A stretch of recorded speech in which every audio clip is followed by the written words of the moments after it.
Dear friends, brother and sister, मैं पहले आपको बिहार में होने वाले महापर्व छठ पर्व, जो एक महापर्व के रूप में मनाया जाता है, उसका मैं बधाई देता हूँ। चलिए आगे चलते हैं। इसके पिछले क्लास में मैंने आपको बताया था संथाल जनजाति जो है उसके विषय में, उसकी सामाजिक, आर्थिक, राजनीतिक, सांस्कृतिक पृष्ठभूमि क्या थी। यह एक कंप्लीट क्वेश्चन है एंथ्रोपोलॉजी के लिए, और मैंने उसके बारे में बताया था। आज मैं आपके सामने संथाल विद्रोह के विषय में बताऊंगा। संथाल जनजाति के बाद संथाल विद्रोह के बारे में जानना एक अच्छी बात है, उसको जानना चाहिए। हालांकि ये सिलेबस में नहीं है, लेकिन इतिहास में है। इतिहास के जो है सो जीएस में है ये क्वेश्चन। चलिए साथ में चलते हैं, इसको लेकर थोड़ा सा संथाल विद्रोह के विषय में हम लोग अभी जानेंगे। चलिए, संथाल विद्रोह क्या था। संथाल विद्रोह भारत की एक सबसे बड़ी सभ्य जनजाति है, सब जनजाति के रूप में जानी जाती है और सबसे बड़ी जनजाति के रूप में जानी जाती है। ठीक है, लेकिन संथाल जनजाति विद्रोह के विषय में पढ़ने के पहले हम लोग कुछ इसके पृष्ठभूमि के विषय में जानना जरूरी समझेंगे कि संथाल जनजाति जो है, संथाल जनजाति के पहले और कौन कौन से जनजातीय विद्रोह हुए। संथाल जनजाति में जो विद्रोह हुआ, ये संथाल विद्रोह हुआ, उसके पीछे उसको प्रेरणा का स्रोत क्या था, कहाँ से यह प्रेरणा आई, उनके रक्त में कहाँ से बातें थी जो उन्होंने अचानक से 1855-56 में उन्होंने संथाल विद्रोह का उनके अंदर आगमन हुआ। चलिए उसके पहले पृष्ठभूमि पे चलते हैं। एक नाम आता है तिलका मांझी। जैसा कि आप लोग जानते होंगे, यह एक भागलपुर, वर्तमान बिहार के भागलपुर में एक चौक भी है, तिलका मांझी चौक के नाम से जाना जाता है। तिलका मांझी के विषय में जानना चाहेंगे इस पृष्ठभूमि के रूप में। तो तिलका मांझी जो है, इनका जन्म जो है 11 फरवरी 1750 को बिहार के सुल्तानगंज के तिलकपुर गांव में एक संथाल परिवार में हुआ था।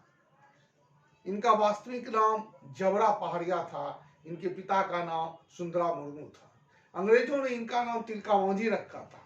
पहाड़िया भाषा में तिलका का मतलब होता है गुस्सेल और लाल लाल आंखों वाला व्यक्ति। आज भी वर्तमान में ब्रिटिश कालीन दस्तावेजों में जबरा पहाड़िया का नाम मौजूद है।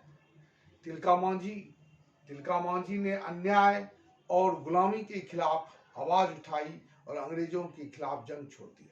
उन्होंने लोगों में जाति एवं धर्म के ऊपर उठकर राष्ट्रीय भावना को जगाने का काम किया था। 1770 ईस्वी में जब भारत में भीषण अकाल पड़ा तो उन्होंने अंग्रेजों का खजाना लूट करके आम गरीबों में बांट दिया था।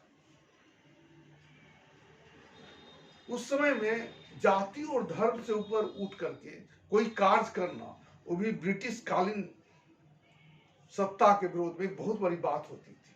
तो उन्होंने उस समय में एक मतलब 1770 ईस्वी में भीषण अकाल के समय में अंग्रेजों का खजाना लूट करके आम गरीब लोगों को बांट देना एक बहुत बड़ी बात होती थी। तिलका मांझी ही वह प्रथम आदिवासी थे जिन्होंने ब्रिटिश सरकार के विरुद्ध जल, जंगल और जमीन की लड़ाई लड़ी थी। 13 जनवरी 1784 को उन्होंने तार के पेड़ पर चढ़कर भागलपुर के तत्कालीन अंग्रेज कलेक्टर अगस्टस क्लीवलैंड को जहरीली से निशाना बनाकर हत्या कर दी थी। परंतु एक फरेबी गद्दार के गुप्त सूचना के आधार पर उन्हें गिरफ्तार कर लिया गया और 4 घोड़ों से घसीट कर भागलपुर लाया गया था और उन्हें 13 जनवरी 1785 को एक बरगद पेड़ से लटकाकर फांसी दे दी गई। आज भी स्थानीय गीतों में उनकी वीर गाथा की चर्चा पाई जाती है। तो वीर गाथा क्या चीज है? ये तो एक साधारण सा तिलका मांझी जो थे उनका एक परिचय है, लेकिन उनका यह परिचय और उनका ये अंग्रेजी सल्तनत के विरुद्ध उनका ये आवाज आज भी स्थानीय लोगों में एक वीर गाथा की चर्चा, कविता के माध्यम से चर्चा के रूप में सुनाई पड़ती है। मैं थोड़ा से उस कविता का थोड़ा अंश बताता हूँ कि तुम पर कोरों की बरसात हुई, तुम घोड़ों में बांधकर घसीटे गए, फिर भी तुम्हें मारा ना जा सका। तुम भागलपुर में सरेआम फांसी पर लटका दिए गए, फिर भी डरते हुए जमींदार अंग्रेज तुम्हारी तिलका आंखों से, तिलका मतलब होता है गुस्से आंखों से, दम लाल लाल आंखों से, मरकर भी तुम मारे ना जा सके ओ तिलका मांझी, मरकर भी तुम मारे ना जा सके तिलका मांझी, मरकर भी तुम मारे न जा सके ओ तिलका मांझी।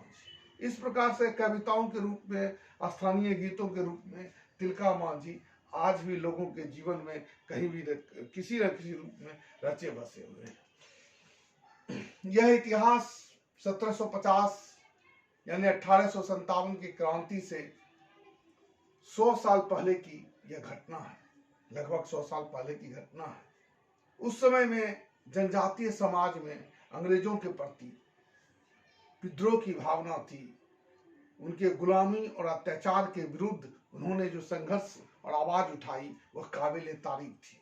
और आज भी हमारे स्थानीय लोगों में उनके इन्हीं योगदान की वजह से आज भी स्थानीय लोगों में उनके गीत और कविताओं के रूप में जो है उनकी रचनाएं रची बसी है।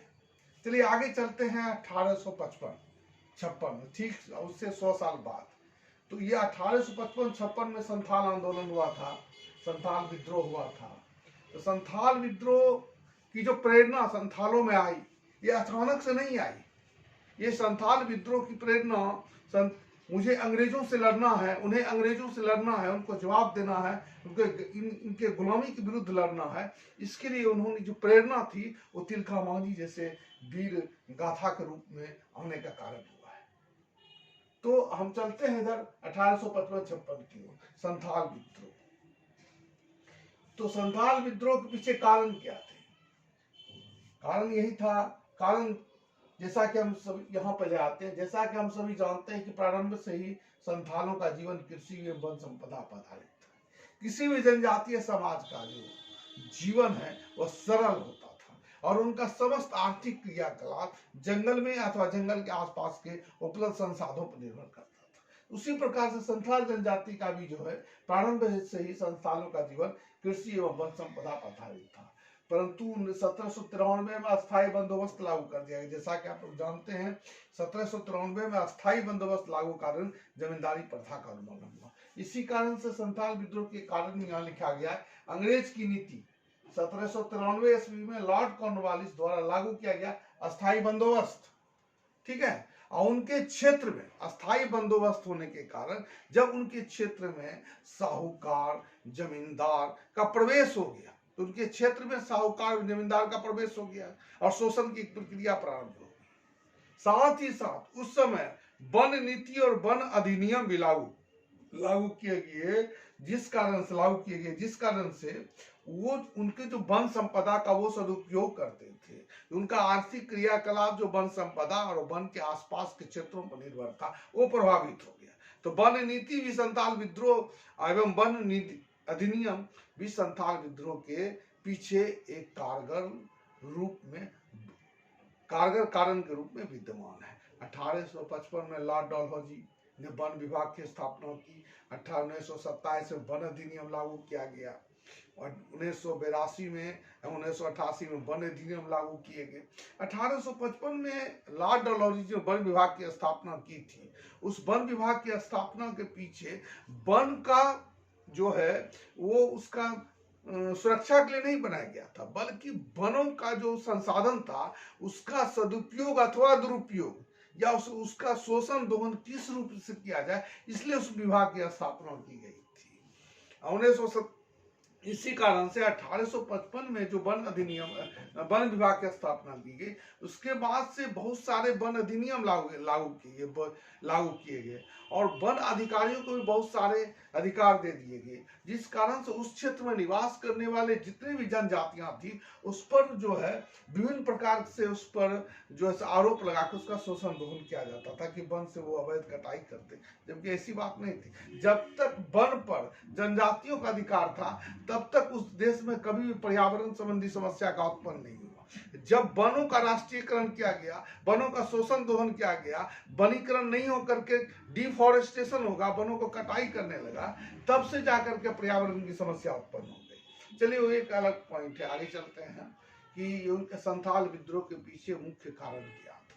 तो 4 मुख्य कारण आता है। एक अंग्रेज की नीति, दूसरा है 1793 में लागू किए गए अस्थायी बंदोबस्त, और तीसरा है उनके क्षेत्र में साहूकार एवं जमींदार का प्रवेश, चौथा है वन नीति अथवा वन अधिनियम। अब इसका सम्मिलित, इस कारण का क्या सम्मिलित प्रभाव पड़ा, इसके सब उनके पर क्या प्रभाव पड़ा। उनके क्षेत्र में जमींदारों का उदय हो गया, जो कल तक अपने क्षेत्र में कृषि करते थे मजदूर बन गए, कर की समस्या उत्पन्न हो गई। जनजातीय समाज में अधिकांशतः मुद्रा का प्रचलन नहीं पाया जाता है। मुद्रा का प्रचलन जो है नहीं पाया जाता, उसको अदला बदली प्रथा अधिक पाई जाती है। आज भी ग्रामीण क्षेत्र में आप देखेंगे कि अदला बदली कुछ न कुछ प्रथा निश्चित रूप से पाए जाते हैं। स्थानीय दुकानदार के यहाँ कोई व्यक्ति के पास अगर पैसे नहीं होते हैं तो अनाज अथवा कुछ दूसरा चीज देकर कोई दूसरा चीज ले लेते हैं। अदला बदली, बाटर से सब चलता है, वस्तु की अदला बदली चलती है। उस समय तो मुद्रा का प्रचलन बहुत कम हुआ करता था, परंतु जमींदार को या अथवा अंग्रेज को जो कर वसूलते थे उसे कर के रूप में धन, मुद्रा का देने का प्रावधान था। ऐसी परिस्थिति में उसके सामने कर की समस्या उत्पन्न हुई। कर क्यों हम, कर किस रूप में उसको चुकता किया जाए। शारीरिक मानसिक शोषण होने लगा। कर की समस्या के कारण उनका शारीरिक मानसिक शोषण होता है। उसके आड़ में बहु बेटी का भी शोषण हुआ है। वन क्षेत्र का अधिग्रहण कर लिया गया, जिस कारण से उनके वो जो कल तक कृषि करते थे जिस वन क्षेत्र पर, उपजाऊ भूमि पर, उसको अधिग्रहण करने से वो भूमि से वंचित हो गया और बेरोजगार हो गए। तो वन क्षेत्र की अधिग्रहण किया गया, वन का दोहन एवं शोषण किया गया, वन का अंधाधुंध कटाई की गई। वन जो है पहले जब तक जनजातियों का वन संपदा पर अधिकार था तो वन को रक्षा करते थे। वन के जो सूखी लकड़ियां थे उसको काटते थे, जलावन की यूज करते थे। परंतु जमींदारी प्रथा आ जाने से, सरकारी संपत्ति घोषित हो जाने से, वन ठेकेदार के अंदर आ जाने से उन्होंने वन का शोषण एवं दोहन शुरू कर दिया, अंधाधुंध कटाई शुरू कर दी गई। वन अधिकारी व उनके बीच तनाव भी होने लगा। स्वाभाविक है, जो जिस क्षेत्र में रहता है, पहले तो गैस चूल्हा नहीं था, लकड़ी चाहिए, उसको घर बनाने के लिए भी लकड़ी चाहिए, चूल्हा जलाने के लिए भी लकड़ी चाहिए। ऐसी स्थिति में वन अधिकारी उनके बीच तनाव की स्थिति उत्पन्न हो जाती थी। पर्यावरणीय समस्या, वन का ह्रास होने से पर्यावरणीय समस्या उत्पन्न हो गई। इतना ही नहीं, अंततः उस क्षेत्र में भूमि के वंचित हो जाने से वन का जो ये था, उनका संरक्षण था वन के ऊपर में, वो समाप्त हो जाने से एक पलायन की समस्या उत्पन्न हो गई। रोजगार की तलाश में एक स्थान से दूसरे स्थान पर भटकने की समस्या आ गई। इन तमाम चीजों का सम्मिलित प्रभाव किस चीज पर पड़ा, क्या प्रभाव पड़ा? आंदोलन का जन्म हुआ, असंतोष की भावना जन्म हो गई, आंदोलन का जन्म हुआ।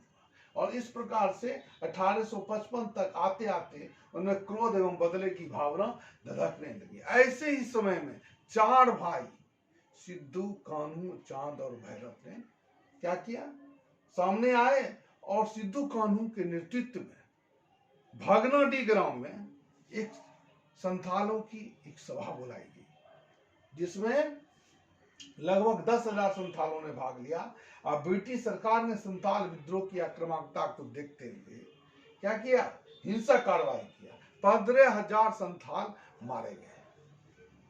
अंततः 1856 तक यह विद्रोह समाप्त हो गया और इस आंदोलन के पश्चात संथाल परगना को नॉन रेगुलेटिंग जिला बनाया गया।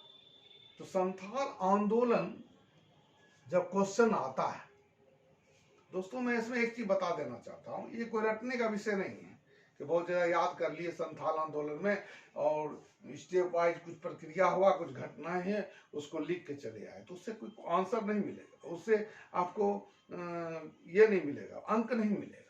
अंक मिलेगा कि घटना के पीछे क्या कारण था और उस कारण का क्या सम्मिलित प्रभाव पड़ा।